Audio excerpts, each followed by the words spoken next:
Mes chers étudiants, mes chers enseignants de français, bonjour. Et aujourd'hui, c'est le 16e partie de notre série Exercez-vous et apprenez-vous. Exercez-vous et apprenez-vous pour ne plus faire de fautes, soit faute de grammaire, soit faute de conjugaison, soit encore faute d'orthographe.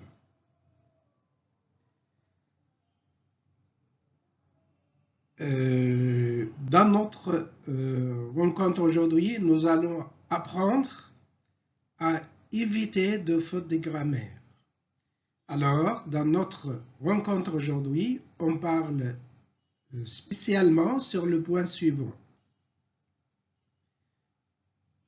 Premier point, sans faute ou sans faute. Faute avec S ou faute sans S. L'heure ou l'heure avec S. Combien de M aux adverbes ont MENT? Les réponses sont ici, Inch'Allah. Alors, on commence.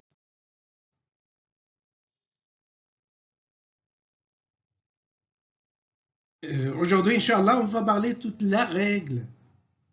Sans plus non.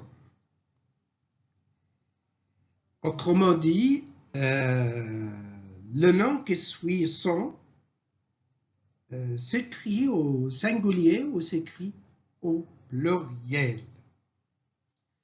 Comme l'habitude, on commence toujours notre rencontre avec un petit exercice ou une activité. Gardez toujours avec vous un papier et un stylo. Alors, on commence notre premier exercice ou notre première activité. Nous avons deux phrases. La première phrase, un homme sans dents. Un homme sans dents. Dents avec S. Deuxième phrase, un homme sans dents. Dents sans S. Alors, c'est à vous maintenant de choisir la phrase correcte et juste. Et c'est la première phrase, c'est la deuxième phrase. Dents avec S ou dents sans S. À vous. Allez, bon courage. Merci beaucoup. Alors, pour vérifier votre réponse, voilà la règle, l'explication et la justification. Généralement, on met un S, un nom qui suit sans, selon le sens ou le contexte. Généralement, on met S, un nom qui suit sans, selon le sens ou le contexte. Dans notre exemple, un homme sans dents avec S pour la première phrase, un homme sans dents pour la deuxième phrase sans S. Dans notre exemple, il ne faut pas écrire de S. Alors, dans notre exemple, pas de S, car on peut placer aussi le mot, on peut placer devant le mot dents aucun ou aucune. Quand on peut placer aucun ou aucune, d'après la nature de nom, alors on n'écrit pas S, on ne met pas un S. Alors, la bonne réponse, c'est la deuxième phrase, un nom sans dents. Alors, comme une règle générale, on met un S au nom qui suit sans, selon le sens et le contexte. Mais quand même, il y a des règles à suivre. Pour plus de détails, on va commencer. Alors, sont plus le nom est au singulier. Premier cas, le nom que suit le mot sont est au singulier. Quand? Alors, la règle. Le nom que suit le nom que suit sont est au singulier quand il désigne, quand le nom désigne une réalité concrète, comptable, comme vous comptez. Alors, si le nom désigne une réalité concrète, comptable, que renvoie à un seul élément. Alors, il n'y a pas plusieurs éléments. Alors, cette réalité comptable renvoie à un seul élément. Exemple, une histoire sans fin. Fin sans S, pourquoi? Parce que chaque histoire a une seule fin. Un voyage sans retour. Le mot retour, on ne peut pas mettre S normalement. Troisième, un corps sans tête. Normalement, on n'a qu'une seule tête dans le corps. Alors, un corps dans le corps, il y a une seule tête. Alors, un corps sans tête.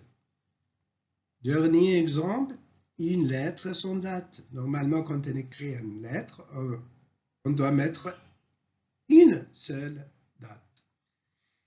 Alors, premier cas, le nom que suit sont est au singulier quand elle désigne une réalité concrète, comptable, qui renvoie à un seul élément.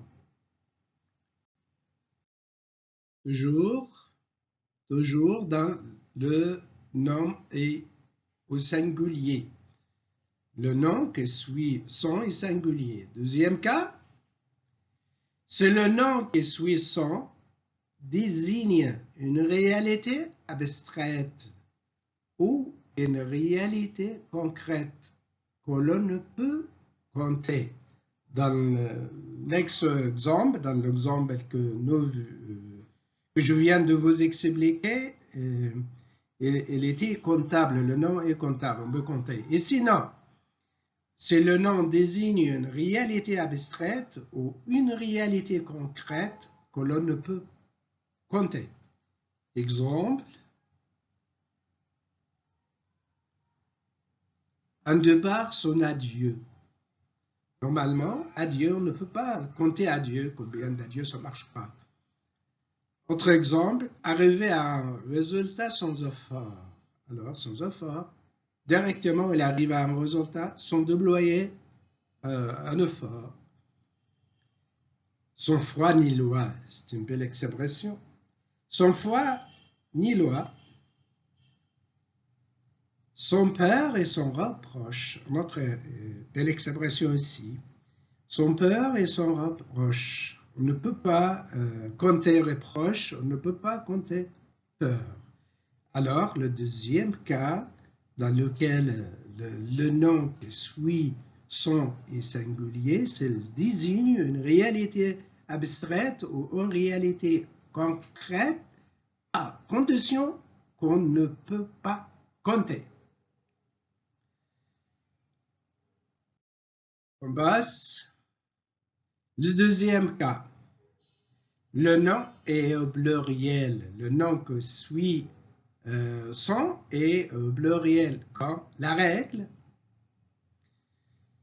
c'est le nom qui suit son renvoie nécessairement à plusieurs éléments. Ce nom renvoie nécessairement à plusieurs éléments. On va voir ça dans l'exemple. Exemple, un oiseau sans ailes. Normalement, chaque oiseau, un oiseau, il y a deux ailes. OK, alors, sans ailes, on doit mettre le nom que suit son, dans ce cas, au pluriel. Autre exemple, un voyageur sans bagage. Plusieurs bagages, alors son bagage, normalement, 1, 2, etc. Alors, on a mis bagage au pluriel. Troisième, Et maison, sont fenêtres. Normalement, il y a plusieurs fenêtres dans la maison. Une maison sans fenêtre. Dernier exemple.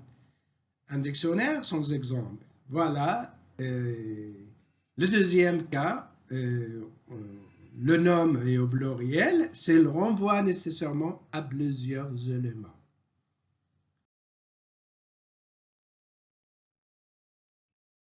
Troisième cas. Parfois, le nom que suit sans peut être au singulier ou encore peut être au pluriel. D'après le sens ou le contexte. La règle, c'est le contexte ou le son qui nous aide à le déterminer. On met le nom au singulier ou on met le nom au pluriel qui suit son. C'est d'après le sens ou le contexte. Exemple. De couteau sans manche.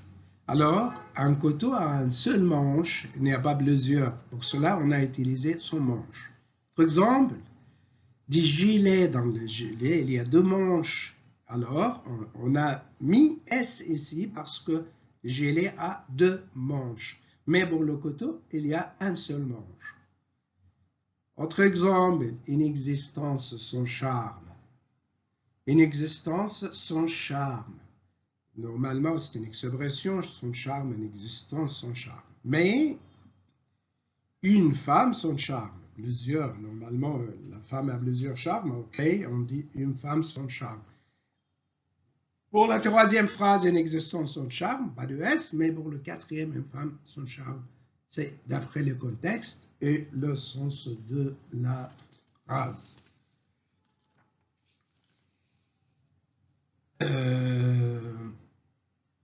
Pour conclure et pour résumer,